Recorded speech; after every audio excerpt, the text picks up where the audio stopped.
pushing all the boundaries of what is possible. Everything between badly cheaters and constantly breaking the Roblox player records. EZ.GG has solidified itself as one of, if not the biggest and most successful Roblox game development team. So let's journey right back to 2019 when Roblox was just starting to become one of the biggest platforms in the world. The owner of EZ.GG fueled their passion for Roblox and created their first game called Farm Life. Now, although it wasn't anything special, it was slightly inspired by Minecraft and had a pretty basic gameplay loop. Basically, just planting crops, selling them, and getting more money and expanding your farm. In the later years, EZ.GG would make the same concepts with a few more unique twists and create Skyblock, which is a very similar game to the Minecraft game mode Skyblock. Players would spawn on a little tiny island and start by planting crops and selling them to earn money and grow and expand their island. The game started off with over 70,000 concurrent players and updates released every 2 to 3 days. So Skyblock was clearly a massive success for the EZ.GG team. However, the name caused a little bit of controversy. It was way too similar to the Minecraft version, which attracted a ton of negative attention. And this ultimately led to the Skyblock game being taken down by a DMCA request. Not by Minecraft, by the way. Turns out it was the name causing the massive issue, and EZ.GG quickly renamed their game to Islands and brought it back up.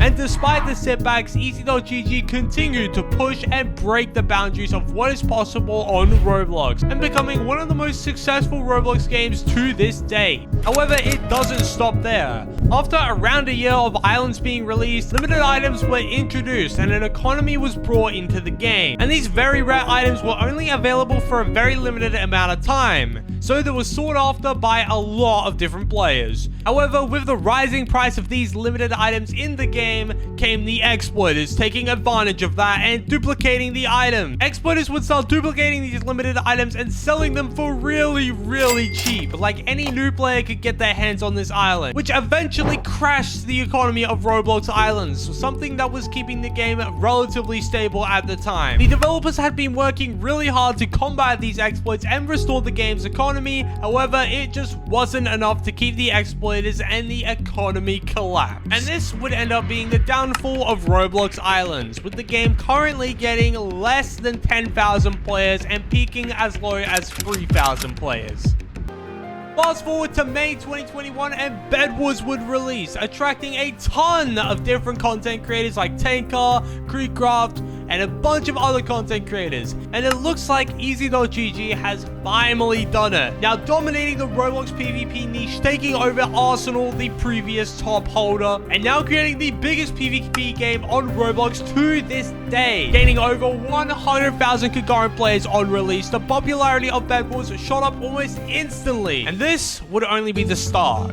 As EZ.GG expanded their team, now having over 22 developers who would be working full-time on producing weekly updates, the popularity of Bedwars would keep growing. And if you're a smart businessman, what would you do? You would capitalize on this growth and start making some fat stack. A little less than a month later, the EZ.GG team introduced kits into the game, which would be their way of monetizing Bedwars, as currently they weren't making any money off of it. EZ.GG did a great job at capitalizing the hype off of Bedwars, with each and every update getting over 100,000 concurrent players, where they were releasing new kits every single week for a really long time. Sometimes even every other day, which of course kept the player base happy and new kits releasing for them to buy, and the content creators were super happy as well because they got to make everlasting content on the new game. A couple months later, and EZ.GG introduced the battle passes into Bedwars, continuing to grow the game and targeting a much larger audience, as players were buying the battle pass and hopping on with their friends to have a bit of fun. However, with this continuous trend of releasing new kits and new battle passes,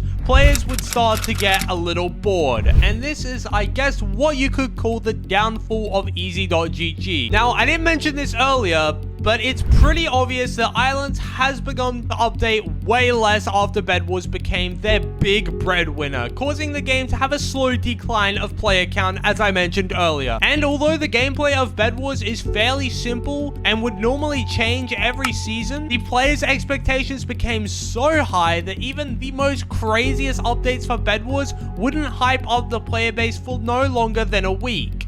And you can really see this on how content creators are uploading their videos. Nowadays, 1 to 2 videos would be made on the update before the topic would go stale and creators would move on to the next thing that drives people's attention. However, back when Bed was first released, a weekly update would be enough to keep content creators making content for the entire week. Another driving factor of Easy.gg's potential downfall is their monetization tactic. Players began to notice that every time Easy.gg would release a new kit, they would price it relatively high, at around 800 Robux to be exact, and it would be super overpowered, just for it to be nerfed a week later. Now, there's actually a term for this monetization tactic, and it's called a power creep. And the dictionary meaning of this term is when a new, more powerful character, weapon, or feature gets added into the game, subsequently making the previous powerful characters, weapons, and features worthless.